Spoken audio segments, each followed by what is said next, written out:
इस वक्त हम जनाब पुराने मला मोहल्ले में बैठे हुए हैं जनाब। और जनाब ये मोहल्ला जो है ना जी बहुत पुराना है।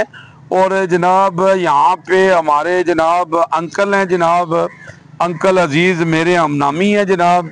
तो आए उनसे बात करते हैं जनाब के एक दौर होते थे कि जनाब जब फिल्मों का दौर था, लोग सैलमों पे फिल्में देखते थे तो क्या सीन होता था। अब तो मोबाइल आ गया जी। अस्सलाम वालेकुम जी। हाँ जी अंकल जी की हाल है? ठीक ठाक और सुनाओ? ठंडिया हवावां लै लो बह के, मौजां लै रहे हैं जी। मौजां लगियां ने ते लाई रखी सोने है जी। अच्छा ये अंकल जी दसो कि ਉਹ ਕਿਹੜੇ ਸਨ ਨੇ ਜਿਲੇ ਜਿਨ੍ਹਾਂ ਸੈਲਮੀਆਂ ਤੇ ਚਹਿਲ ਪਹਿਲ ਹੁੰਦੀ ਸੀ? ਸਾਨੂੰ ਅਸੀਂ ਬਾਅਦ ਚੱਲ ਪਹਿਲਾਂ ਹੀ ਸਾਰੀਆਂ ਗਾਚੀ ਲੱਗੇ ਹੁੰਦੇ। ਅੱਛਾ ਤੇ ਕਿਹੜੇ ਸੈਲਮੇ ਤੇ ਜ਼ਿਆਦਾ ਰੌਣਕ ਹੁੰਦੀ ਸੀ? ਪੈਰਾਡਾਈਜ਼ ਸੈਲਮ ਹੈ ਜੀ, ਪੈਰਾਡਾਈਜ਼ ਸੈਲਮ।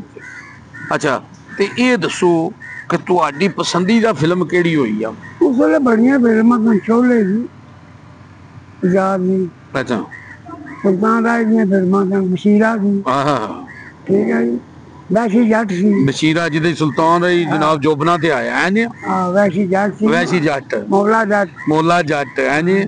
पर मौला जट इन लंदन भी आ गई है। मौला जट लंदन भी आ गई जी। हाँ जी मोले ने खड़ाक सरेआम कीते ने जी, सारे लंदन ने झुक के सलाम कीते रहे जी। अच्छा जी फिर शान साहब आया है वो शुरू है उन्होंने चंगियां फिल्मां। अच्छा ये दसो जी अंकल जी ये महल्ला बड़ा पुराना है। आते इत्थे जनाब वजीर आजम ही, इंडिया का वजीर आजम ही रहा इत्थे, ये गल सही है जी? इंदर कुमार गुजराल, इंदर कुमार गुजराल रहा जनाब इत्थे। अच्छा अच्छा ये की ਉਹਨਾਂ ਦੇ ਬਾਰੇ ਚ ਕੀ ਜਾਣਦੇ ਹੋ ਤੁਸੀਂ? ਉਹਨਾਂ ਦੇ ਬਾਰੇ ਕੀ ਜਾਣਦੇ ਸਾਂ, ਉਹਨਾਂ 1996 ਚ ਆਏ ਸੀ, ਉਹਨਾਂ ਦੀ ਬੇਟੀ ਵੀ, ਉਹ ਆਪਣਾ ਪੁਰਾਣਾ ਘਰ ਤੱਕ ਹੀ ਗਏ ਨੇ, ਅੱਗੇ ਮਲਾ ਮੰਨਿਆ ਨਾਲ ਚੜਾਈ ਤੇ ਉਹਨਾਂ ਦਾ ਘਰ ਹੈ। ਉਸ ਤੋਂ ਇਲਾਵਾ ਸੁਨੀਲ ਦਾਤੂ ਵੀ ਇੱਥੇ ਟਿਊਸ਼ਨ ਪੜ੍ਹਦੇ ਹੁੰਦੇ ਸਨ, ਸਾਈਕਲਾਂ ਤੋਂ ਆਉਂਦੇ ਹੁੰਦੇ ਸਨ ਤੇ ਗਵਰਨਮੈਂਟ ਹਾਈ ਸਕੂਲ ਜਾਂਦੇ ਪੜ੍ਹਦੇ ਸਨ ਤੇ संजय दाता वाला।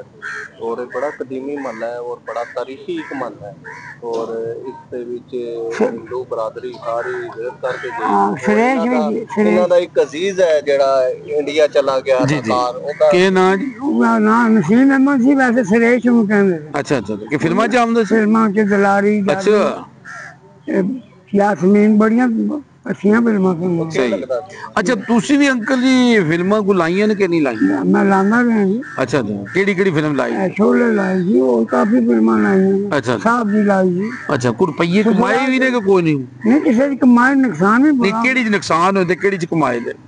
ਇਹਨਾਂ ਦੇ ਪੈਸੇ ਬੱਚੇ ਤਾਂ ਸੁਫਰਾਲ ਚਲੋ ਤੇ ਸ਼ੋਲੇ ਚ ਸਹੀ ਹੈ, ਇਹਨਾਂ ਦੇ ਪੈਸੇ ਬੜੇ, ਬਾਕੀ ਸਾਰੀਆਂ ਤਾਂ ਉਹਦੀ ਕੀ ਆਣੀ ਜਾਣੀ ਉਹਦੀਆਂ ਸਹੀ ਨੁਕਸਾਨ ਵੀ ਹੋ ਗਿਆ। ਸੁਰੇਸ਼ ਤੁਹਾਡਾ ਕੀ ਲੱਗਦਾ ਹੈ ਜੀ? ਸਾਡੀ ਪੁੱਫੀ ਦਾ ਲੜਕਾ। ਪੁੱਫੀ ਦਾ ਲੜਕਾ ਹੈ ਜੀ। ਇੰਡੀਆ ਨੇ ਹੁਣ ਇੰਡੀਆ ਨੇ ਫੋਟ ਹੋ ਗਿਆ। ਅੱਛਾ ਫੋਟ ਹੋ ਗਿਆ। ਹਾਂ ਫੋਟ ਹੋ ਗਈ। ਤੇ ਜਨਾਬ ਸਾਡੇ ਨਾਲ ਅਲੀ ਸਾਹਿਬ ਨੇ। ਅਲੀ ਸਾਹਿਬ ਕੀ ਤੁਸੀਂ ਕਹੋਗੇ ਜਨਾਬ? ਕੁਝ ਮੈਂ ਇਹ ਕਹਾਂਗਾ ਜਨਾਬ ਤੁਸੀਂ ਬੜੀ ਗੱਲ ਹੈ ਔਰ ਇਤਨਾ ਟਾਈਮ ਕੱਢ ਕੇ ਔਰ ਜਿਤਨਾ ਤੁਸੀਂ ਬਿਜ਼ੀ ਰਹਿੰਦੇ ਹੋ ਔਰ ਕਦੀਮੀ ਮਹੱਲੇ ਚ ਆਏ ਹੋ, ਰਿਵਰ ਰੋਡ ਮਹੱਲਾ ਮਲਾਹ ਦੇ ਵਿੱਚ। और एक वाकई कदीमी महल है और तारीखी महल है और इसदियां बड़ियां हिस्ट्रियां ने इस एरिए दियां, रिवर रोड दियां। और बड़ा खूबसूरत शहर है साडा, जिहदे वजह नाल झेलम मशहूर है कि दरिया के किनारे ते शहर आबाद है रिवर रोड ते बाकी जनाब अल्लाह मौला पंज तन पाक तुहाडा वकार बुलंद रखे और तुसीं आउंदे रहा करो। साडा जनाब तामन तुहाडे नाल जारी रहेगा इंशाअल्लाह जी। जी मैं कहूँगा जी कि बहुत प्यारी जगह है, बड़ा प्यारा किनारा है। और मैं कहूँगा कि अगर साडी हुकूमत इस किनारे नू खूबसूरत बना दे हैं जी, इसनू अगर तुसी देखो ना कि जनाब बेहतरीन, जिस तरह मैं देखा सरायल अमगीर नहर दे नाल बड़ा प्यारा पार्क बने हैं, तो अगर इस तरह भी पार्क बन जाए तो जनाब मैं ना कि झेलम वास्ते जिहड़ा ना एक बहुत ये कह लो कि जन्नत वाला सीन होएगा जी दरिया हैं जी। जी जी ਤੇ ਇਹ ਜਨਾਬ ਤੁਹਾਨੂੰ ਜਨਾਬ ਅਜ਼ੀਜ਼ ਸਾਹਿਬ ਜਿਹੜੇ ਨੇ ਕਦੀਮ ਜਨਾਬ ਪੁਰਾਣੇ ਨੇ ਜਨਾਬ ਮੇਰੇ ਵਾਲਿਦ ਸਾਹਿਬ ਦੇ ਦੋਸਤ ਨੇ ਤੇ ਸਾਡੇ ਅੰਕਲ ਨੇ ਜਨਾਬ। ਅੱਜ ਇਹਨਾਂ ਨਾਲ ਮੁਲਾਕਾਤ ਹੋ ਗਈ ਹੈ। ਉਹਨੇ ਮੈਨੂੰ ਇਹ ਤੁਸੀਂ ਜਿਤਨੇ ਵੀ ਦੇਖਣ ਵਾਲੇ ਹੋ ਦੱਸੋ ਕਿ ਮਲਾਹ ਮਹੱਲੇ ਨੂੰ ਕਿਹੜਾ ਕਿਹੜਾ ਜਾਣਦਾ ਹੈ ਤੇ ਕਿਹੜਾ ਕਿਹੜਾ ਮਲਾਹ ਮਹੱਲੇ ਆਏ ਹੈ ਹਾਂਜੀ ਔਰ ਇੱਥੇ ਰਹਿੰਦਾ ਹੈ ਔਰ ਕਿਹੜਾ ਕਿਹੜਾ ਚਾਹੁੰਦਾ ਹੈ ਕਿ ਇੱਥੇ ਪਾਰਕ ਬਣ ਜਾਏ। ਆਪਣੀ ਰਾਏ ਜ਼ਰੂਰ ਦਿਓ ਜੀ, ਤੁਹਾਡੀ ਰਾਏ ਜ਼ਰੂਰੀ ਹੈ, ਬੜੀ ਜਿਹੜੀ ਅਹਿਮ ਹੁੰਦੀ ਹੈ ਕਿ ਜਨਾਬ ਕਿ ਅਸਾਂ ਨੇ ਅਪੀਲ ਕੀਤੀ ਹੈ ਕਿ ਇੱਥੇ ਪਾਰਕ ਬਣਨਾ ਚਾਹੀਦਾ ਹੈ, ਤੇ ਤੁਸੀਂ ਕੀ ਕਹਿੰਦੇ ਹੋ ਕਿ ਬਣਨਾ ਚਾਹੀਦਾ ਕਿ ਨਹੀਂ ਬਣਨਾ ਚਾਹੀਦਾ? ਆਪਣੀ ਰਾਏ ਜ਼ਰੂਰ ਦਿਓ ਜੀ। ਉਰਦੂ ਗਲੋਬਲ UG ਨਿਊਜ਼ ਜਾਵਾ ਜੀ ਜੇਲਮ।